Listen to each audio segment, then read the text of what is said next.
Hello guys, कैसे हो आप सभी। Welcome my YouTube channel. तो आज की वीडियो में डिस्कस करने वाले हैं जीन इंटरेक्शन।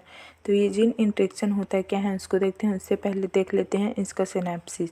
तो फर्स्ट में है हमारा इंट्रोडक्शन, सेकंड में definition, history, types of gene interaction.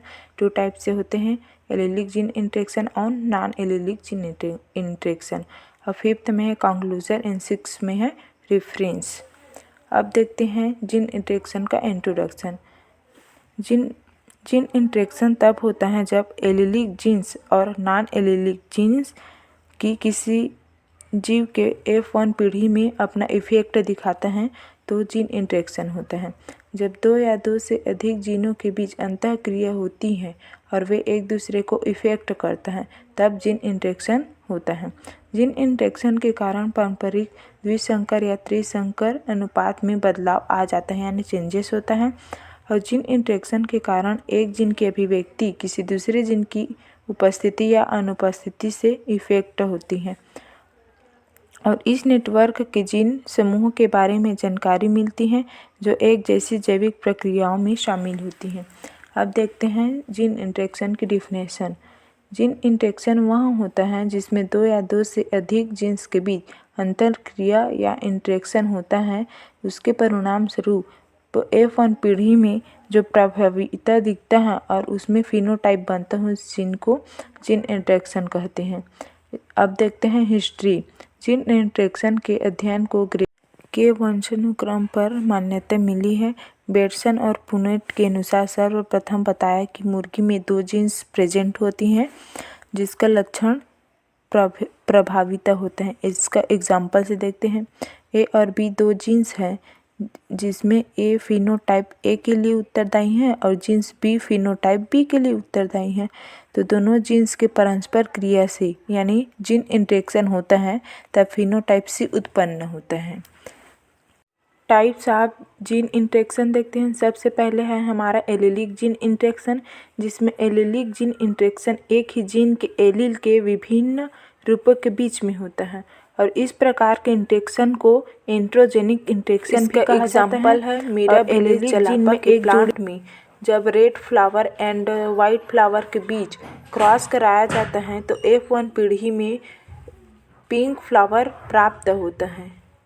Allylic jeans का एग्जाम्पल देखते हैं। इनकम्प्लीट डोमिनेंस, इस डोमिनेंस को अपूर्ण प्रभाविता के नाम से जाना जाता है और इनकम्प्लीट डोमिनेंस में 2 जीनों में से कोई भी एक दूसरे पूरी तरह से प्रभावी नहीं होते हैं बल्कि संतति एक नया लक्षण उत्पन्न करते हैं।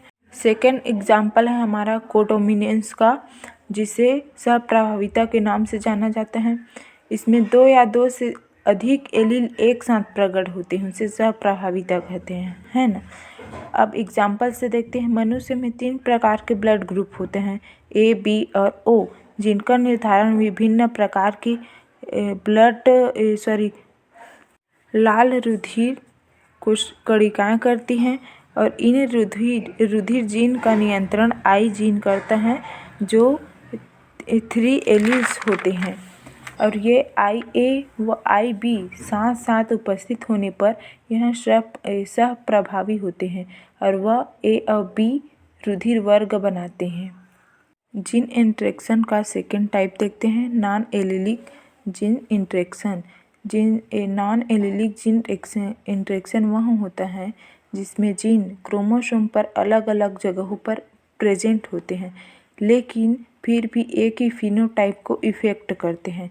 इसे एपिस्टेटिक जीन्स कहते हैं और जो एपिस्टेटिक जीन्स होता है वह एक जीन का प्रभाव दूसरे जीन द्वारा छुपा दिया जाता है, हाइड कर दिया जाता है या दबा दिया जाता है।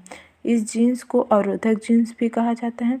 ऐसे जीन्स की अभिव्यक्ति एक या उससे ज़्यादा दूसरे जीनों की अभिव्यक्ति से प्रभावित होते हैं। इसका अनुपात 12:3:1 होता है। गाइस, अगर मेरे यूट्यूब चैनल में अपनी हो तो अगर मेरे वीडियो पसंद आया हो तो लाइक कीजिए एंड सब्सक्राइब कीजिए। Thanks for watching this my video.